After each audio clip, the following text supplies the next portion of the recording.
ليه دايما لما يكون عندي خروجة أو مقابلة مهمة أصحى اليوم ده وأبص في المراية ألاقي حباية نخش في الموضوع على طول، نخش في الموضوع. شريرة قررت إنها تطلع فجأة، بس وقتها بقى هختار مين يحارب معايا حباية وأديله لقب منقذ اللحظات الصعبة. لا روش بوسيه إفاكلار بيو باتشز ولا جارنيه فاست كلير باتشز.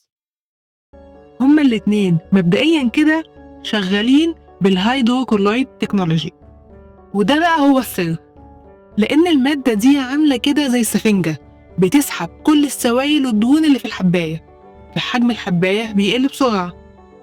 وباقي المكونات هي في الاتنين ومفيش فرق كبير بينهم في المكونات، وهم أصلا مكوناتهم بسيطة جدا وما فيهاش مواد فعالة قوية لعلاج الحبوب زي مثلا الساليسيليك أسيد ولا النياسيناميد. فكل اللي بيعملوه هو بس امتصاص السوائل والزيوت علشان الحباية حجمها يقل بسرعة ويقلل احمرارها. وكمان الباتشات دي بتمنعك انك تلعبي في الحباية فتلتهب وتكبر اكتر. بس لو هتكلم اكتر عن لا روش بوسيه إفاكلار ديو، فلو الحباية كبيرة وملتهبة فالباتشز دي بتقللها بسرعة جدا، وده ممكن يكون بسبب انها اتخن شوية فهتعمل امتصاص اسرع واعمق للحبوب الكبيرة اكتر. بس برضه دي بقى مشكلة، لاني لما بحطها وانا نازلة الصبح بتكون باينة على وشي. وفي الناحية التانية بقى عندنا جارنيه فاست كلير باتشز، وبرضه بيخلي الحباية تختفي أو تقل جدا في 8 ساعات. بس بقى مشكلته إن أوقات اللزق مش بيثبت كويس، بالذات لو بشرتك دهنية قوي.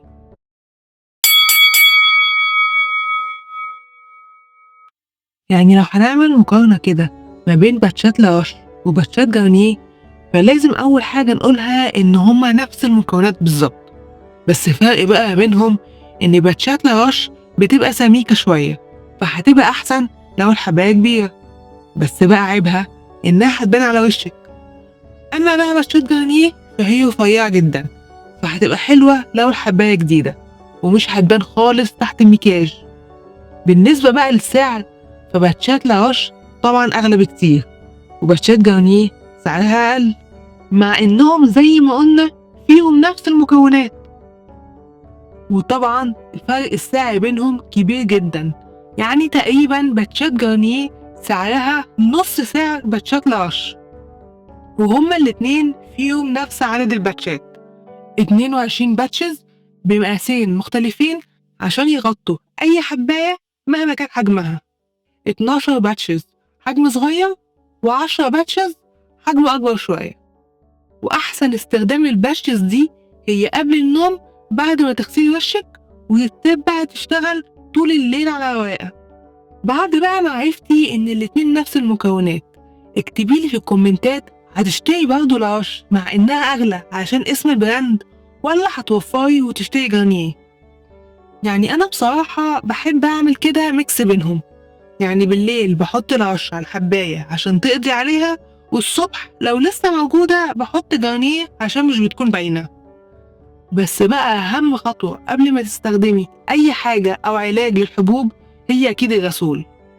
فشوفي الفيديو ده عن غسول يوسرين للبشرة الدهنية، ولحد ما أشوفك الفيديو الجاي خلي بالك على بشرتك.